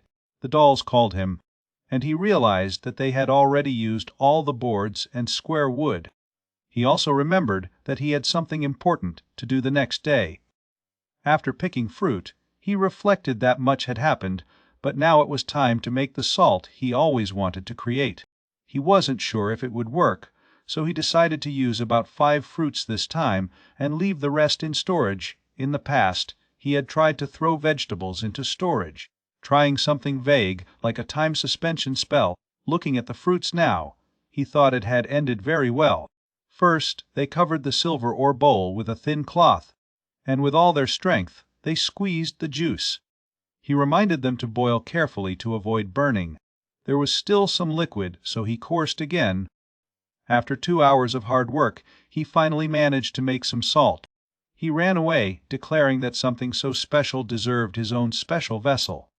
He filled up some containers, commenting that he had ended up turning all the fruit into salt. The thought of being able to turn these hard gold ores into impressive containers made him excited. Not only the silver one, but the ability to freely manipulate gold, once dense with magic, was something that would have been impossible even for him in the past. He gave it all for half a day, and at night it was time to enjoy delicious meat. While cooking, I sprinkled some salt and scented herbs on loud steaks and let them rest for a minute. Ko watched him, and Tenno apologized, saying that salt was something he would not share with them. He kept grilling the meat over the fire. Wishing to have a frying pan or a Dutch oven, as well as a little oil. The lard could be made of pork fat, and although he had only seen on TV, he was improvising. After grilling, he rolled the steaks into thick leaves to let them rest a little. For the final touch, he donated the exterior again. When he was ready, he was about to take a bite when two wolves began to approach the flesh. Tenno, enjoying the taste, drew his food and told the wolves that his portions were already prepared outside, reminded them that it was salty, so they could not eat it. Still, he gave them some, and assured them that he wasn't trying to feed everyone with something weird. He also gave Karen some. When you looked around, you realized Karen wasn't there, and he saw her flying into the sky. He kept waiting for her to come back the next day, but she didn't come back. Although she was a strange bird and must be fine, he couldn't help but worry. She was small and vulnerable, and there was always the risk of being attacked by a dangerous beast. Ko spoke in his own language, telling Tenno that if he was worried about Karen, it was unnecessary. For someone who had been closest to him, Karen should have acquired an enormous amount of magic now. Actually, Karen wasn't regaining more power than Ko. Tenno hugged Ko, crying and wondering if Ko was worried about him too, so he asked not to leave him while he hugged Ko. He thought that once he calmed down a little, he should find something to distract himself. A while ago, he had tried to tan, but it had been very difficult. Initially, he thought it would be a good way to remove the meat and fat, but when he tried to use magic for the task, it came out the backbone. He was terrible at adjusting the process and ended up making a big hole with the knife. After fighting to get the meat out, every time I tried to wash the dirty parts, the water became black, and the belt hardened and began to smell. Finally, after all that, they reached their biggest obstacle, drying. It was always here that things went wrong. No matter what he did, the leather would harden, and nothing seemed to change him back. As expected, as he didn't know enough about tanning, he couldn't figure out what was causing it. He then fed Ko, saying it was the last rinse. He thought that while he had the fur, he could make a bed or a rug, but if he also had the leather, he could create things like shoes or accessories. It seemed that his goals were expanding. One of the wolves wondered what Tenno had done lately.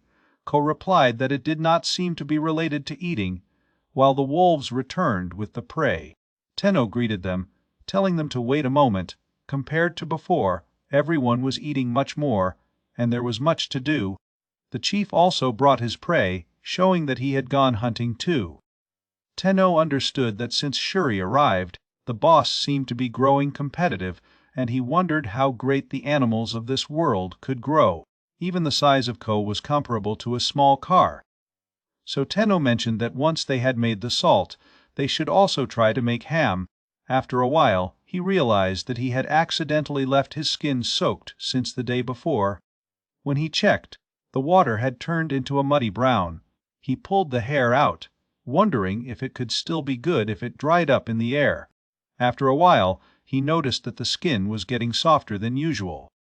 Reflecting on that, he wondered if it was due to leaving him in that special pot he rarely used. He decided to gather the same kind of tree and try to extract it through boiling. However, as he was doing it, he wasn't sure if it would work. He gave the dolls the name Shiki, commenting that it was a beautiful name. Shuri was moving, noting that he knew he was the master who had created all the dolls. Tenno reminded him that until now he was referring to the miners as one eye and three eyes. He then asked for an eye to bring 3 pieces of skin that had been frozen in advance, explaining that he would take the tanning process to them. The dolls worked fast, and Tenno was impressed. He commented that they were experiencing different concentrations. Stretch the skin so that it would not shrink so much during drying. He thought to himself that despite having created them, they seemed much more skilled than he was. Tenno then asked if they wanted to try more tasks, but it seemed that they had run out of room in front of the house. He had always left wood collection for an eye, and wanted to know if he should start cleaning more space. When he looked at a large log that had fallen, he observed that it seemed to be over a few 100 years old. The thought that all these trunks came from such a massive tree made him feel a little guilty. Ko showed him a tree and asked him in his own language if they should cut it. Tenno wondered if it was okay. As they were still cutting trees, he would need to process the wood from the cut ends, and then move it to the third floor and the first basement. He noticed the dolls taking out the logs, realizing they were still doing something. Had cut a lot of trees and felt like had cleaned more than enough for the day. When he was coming home, he decided to stop for a day, so a doll showed him a relaxing chair, and to his surprise, it was a hanging chair. Something he wanted in high school. The details were so precise that it was almost disturbing. He noticed that they also built a bathroom using wood, and even the stairs had a handrail with wooden steps, complete with small non-slip accessories. However, the bathroom door was still missing. He couldn't help but think that when Karen came back, the changes would certainly shock her. The scene changed for Karen, who was sitting near the lake Tenno had.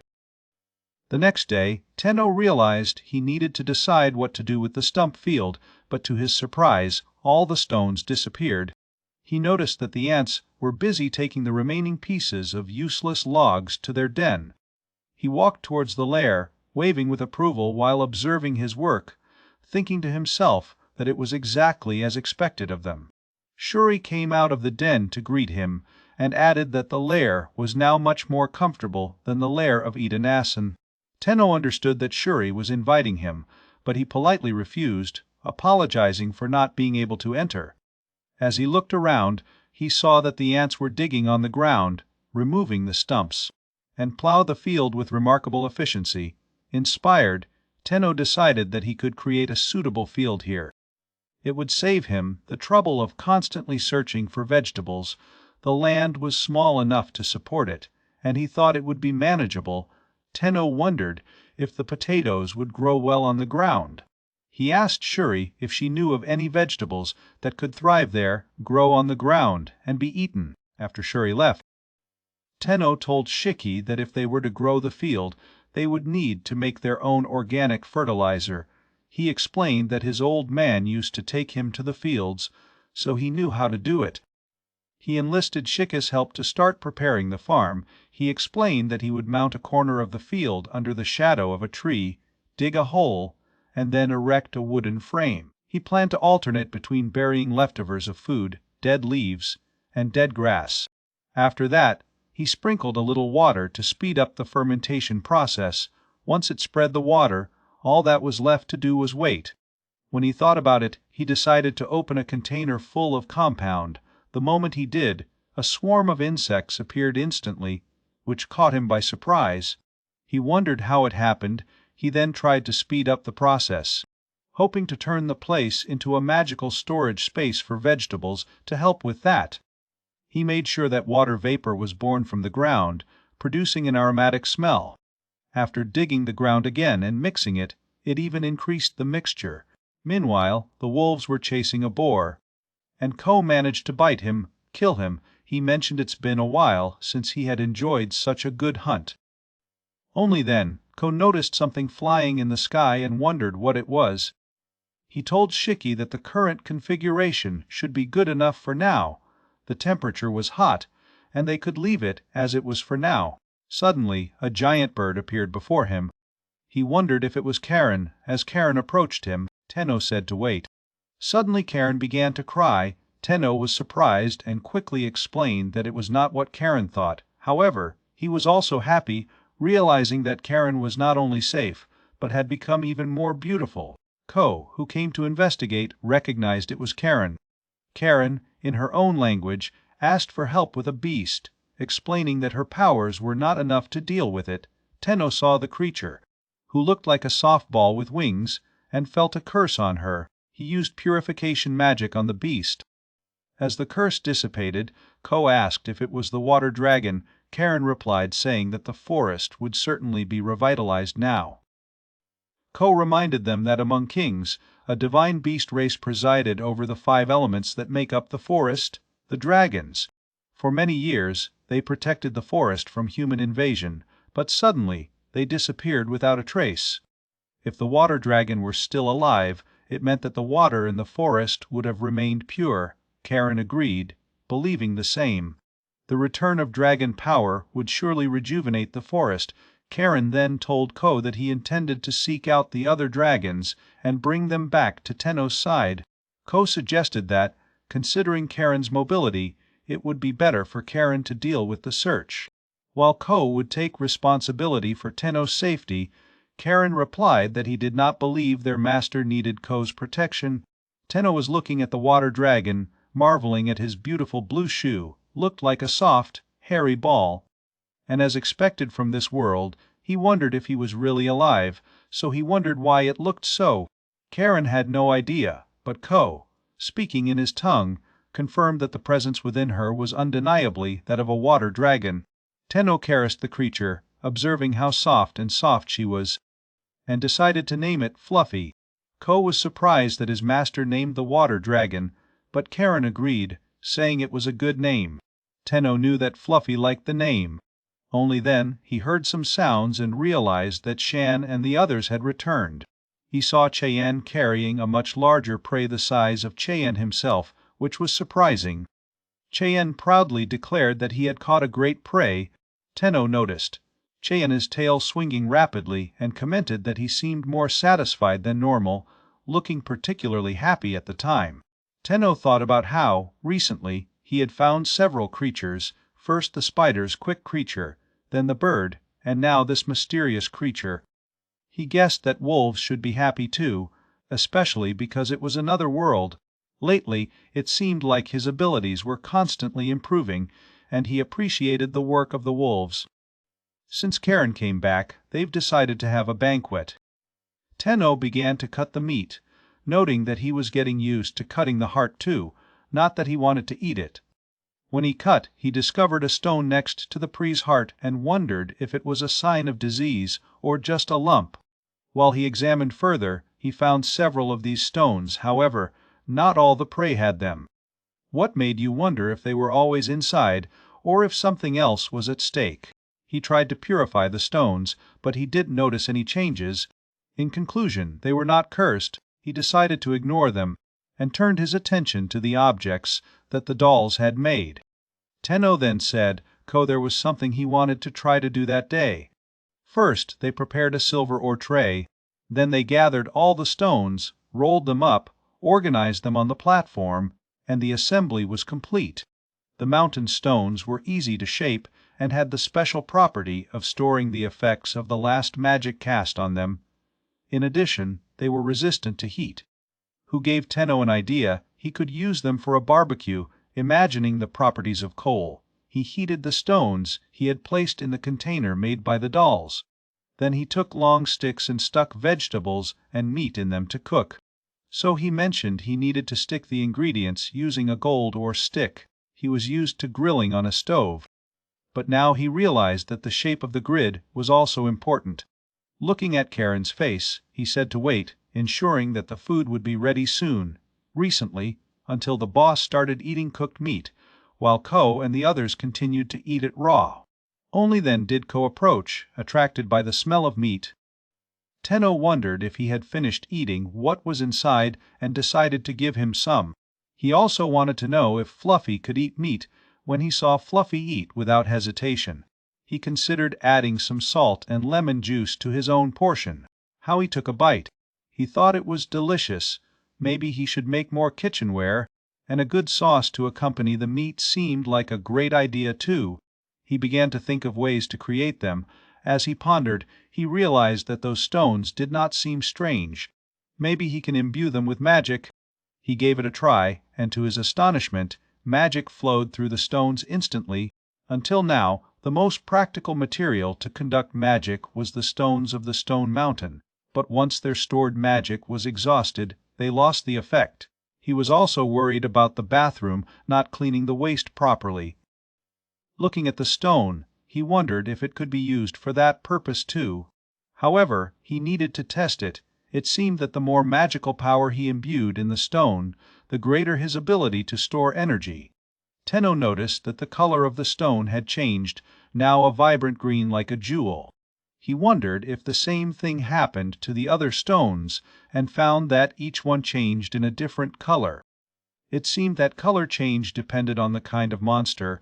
The moment the color stopped changing also varied, depending on how much magic was spilled. The stones were beautiful, but Tenno still didn't know how to use them, thought to sell them for a lot of money.